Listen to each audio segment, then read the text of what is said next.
করে বারণ করলাম, তাও তো চলে এলো। এবার ওদের দেখে যদি ভাবি আরো উত্তেজিত হয়ে গিয়ে ভাবির শরীরটা আরো খারাপ হয়ে যায়, তখন কি হবে? আস্তে প্লিজ, যা বলার সবটাই তো বললাম, এর থেকে তো বেশি আর বলা যায় না। আর এতদিন ধরে তো ওকে নিজের মেয়ের মতো করে মানুষ করেছি। ও তো আমার মেয়ে।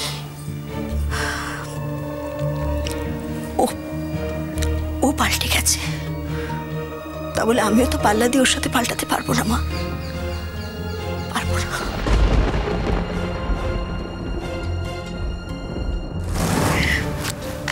কিন্তু মা, ওর জন্য যদি আমার বাপির আরো শরীর খারাপ হয়, আমরা তাও চুপ করে থাকবো, কিচ্ছু বলবো না। প্লিজ দোহাই তোমার দিদি, চুপ করো। এমনও তো হতে পারে মেঘলাকে দেখে তোমার ভাবি ঠিক হয়ে গেলেন।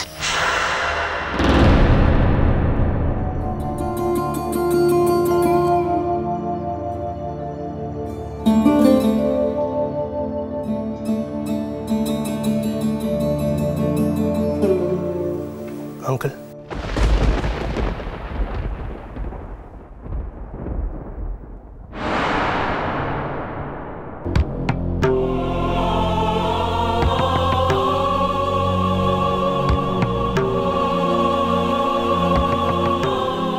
ভাবি কেমন আছো ভাবি?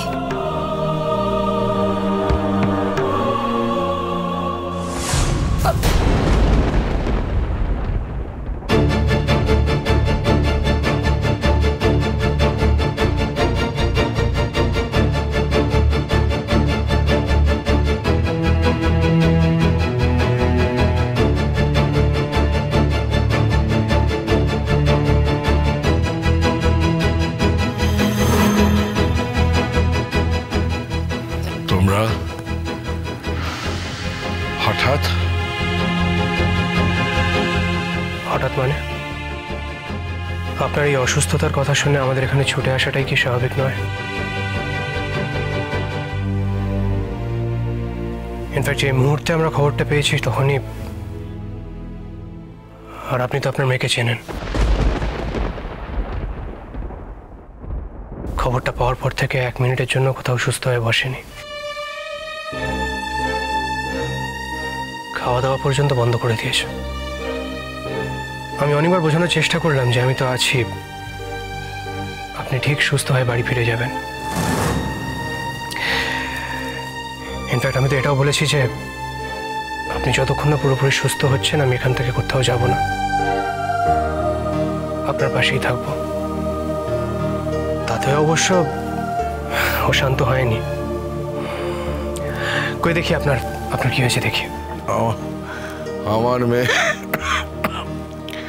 আমার মেয়ে এখানেই তো আছে।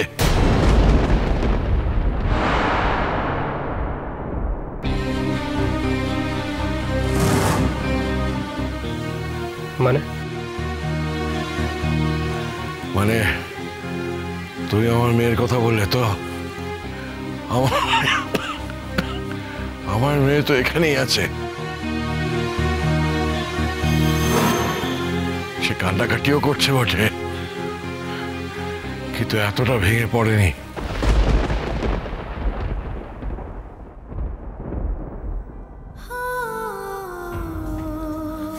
ভাবি, ও ভাবি, শুধু দিদি ভাই বুঝি তোমার মেয়ে? আমি তোমার মেয়ে না?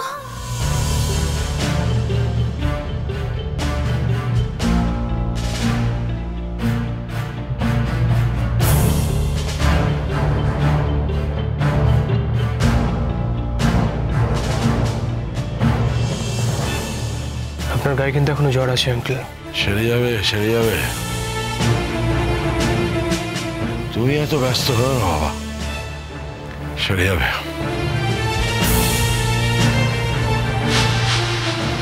একজন কাছের মানুষ যদি এতটা অসুস্থ হয়ে পড়ে, তাহলে তার কাছের লোকেদের ব্যস্ত হয়ে পড়াটাই স্বাভাবিক। ও ভাবি, তুমি এখন কেমন?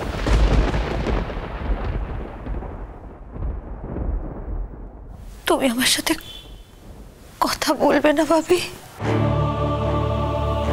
আমি কিন্তু তোমাকে ছেড়ে কোথাও যাব না। তুমি যতদিন না সুস্থ হচ্ছ আমি এখানেই থাকবো তোমার কাছে। আমি এই শ্রীপুরেই পড়ে থাকবো।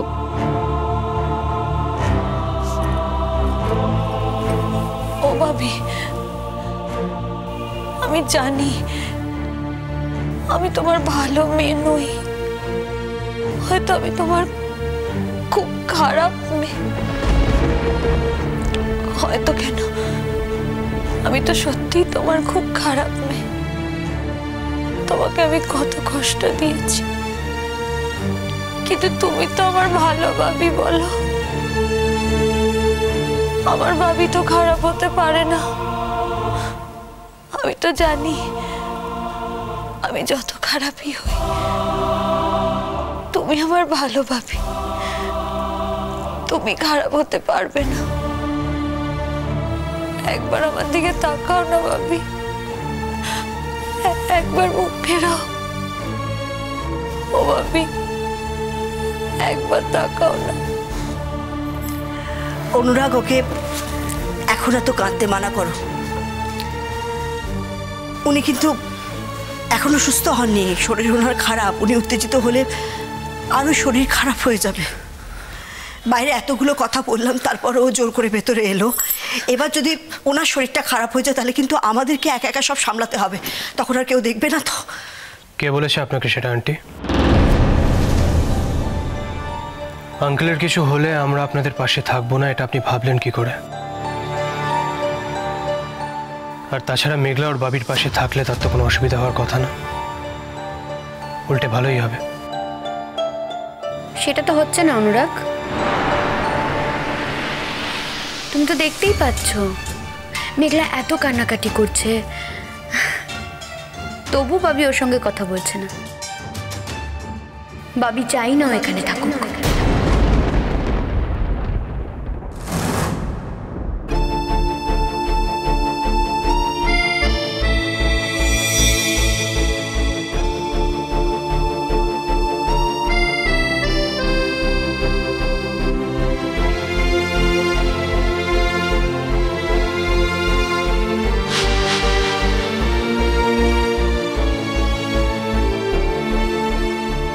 তুই আমার কাছে এসে দাঁড়ালে আমার মাঝখানের সব কিছু ভুলে যেতে ইচ্ছে করে।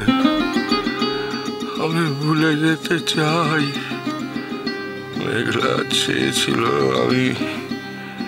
আমি এই জীবনে তার সঙ্গে আর কোনো সম্পর্ক না রাখি। মেঘলা চেয়েছিল আমাকে তার জীবন থেকে চিরদিনের মতো দূরে ঠেলে দিতে। আমি তার ইচ্ছে কি করে না রেখে পারি?